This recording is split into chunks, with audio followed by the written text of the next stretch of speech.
problem, of course, is government debt. Government debt coming from whole time, so it's not coming from the euro area. I remind to you that the euro was introduced only 10 years ago. The problems of Greece, Spain, Italy, Portugal, they're coming from 30, 40 years ago.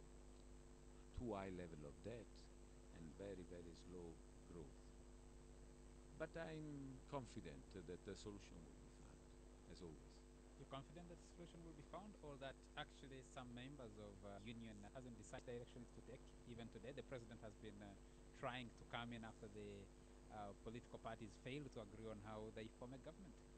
France has chosen to go socialist with Holland, who took his oath today. German Angela Merkel is, I think, looking at how what direction her country takes The going forward. beautiful aspects of democracy that no matter who takes power, the solid principles, the rule of law, democracy, the growth, the social protections are holding. So we are very happy that new governments are taking place in Europe and nothing changes. In fact, when everything changes, nothing changes in the sense that every 3 months we have elections in Europe. 27 countries divided by 4 years on average, you will have what, 9? 9, that means that every 3, 4 months you have an election somewhere. Shall we change everything? Shall we change international treaty because we have a different government? Mr. Hollande is sticking to the European Union fundamental principles, so no problem. Greece. Greece, they don't want to go out. They may be forced to go out by virtue of the fact that their economy, their social government to construct doesn't hold the impact with financial markets. I will have a lot to say to you about financial markets and their greed. That is a big problem today. You have heard that 2 days ago the big bank J.P. Morgan Chase has got under $3 In the billion. United States. Why? Because a guy in 6 months has generated a loss of $2 billion. Why? Betting on bets. This, we thought that in 2008 we learned something, but it seems that we didn't. It's not the European construction the problem. It's a number of issues at global level that, especially the financial markets. I am personally in favor of taxation of financial transactions, although this is not a European policy at the moment. But you are investing somewhere, and there is a bank that every nanosecond change investments of billions of dollars, moving your money to zero in quick time. So we have to reflect on this. There is a major question for the European Union. Last year, the European Union, through NATO, intervened in North Africa, particularly in Libya. What is the report card today? That was not a European Union intervention. It was a NATO intervention. That was a United Nations resolution Yes. that allowed countries party of the United Nations to intervene. A few countries in Europe decided to intervene. I can give you another news that today we had an intervention on the Somalian coast by the European Union Naval Force Operation Atalanta against one of these hub of pirates. And this is quite a good news, because you know that piracy cannot be eliminated without resolving the problems on shore. So we are very much in dialogue, and we thank the Ugandan brothers and sisters for what they are doing with AMISOM. We do support, in fact, AMISOM financially. We do train Somalian soldiers together with the UPDF. The same applies to Burundi soldiers, Ethiopian soldiers, Djibouti soldiers, and Kenyan soldiers recently. So that is a part of the job. The other part of the job is on the sea. And that's what the EU is doing, the so-called Operation Atalanta. And I'm happy to report an intervention on the coast of today. I want to point on this because this is a EU operation. The Libyan affair was not an EU But you'll operation. give me an answer about Libya, will you? What is the question?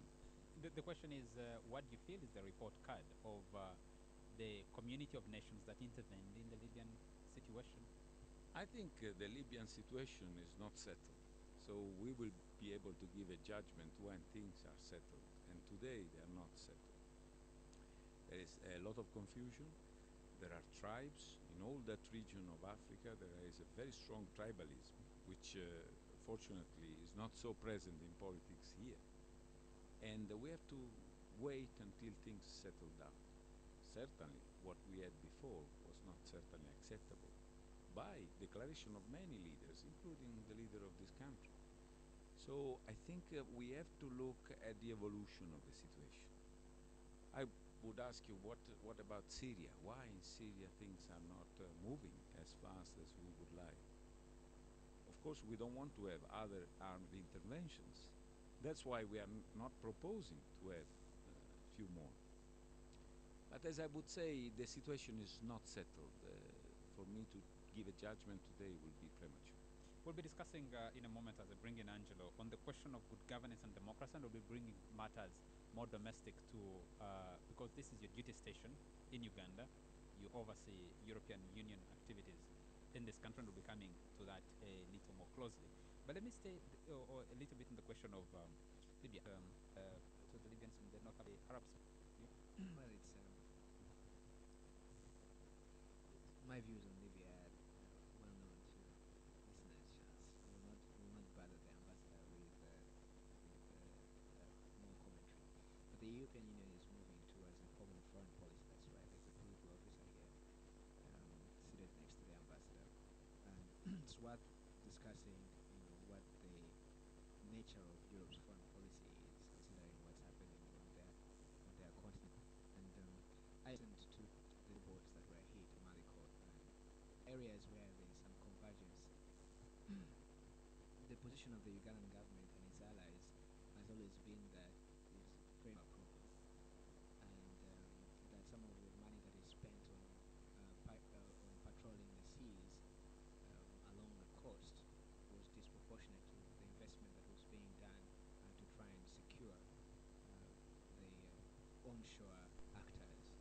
And given AMISOM's recent expansion outside of Somalia and the Outside of engagement Mogadishu. rather outside of Mogadishu proper and into other areas, this kind of convergence is just one area where perhaps you could say that there's common ground.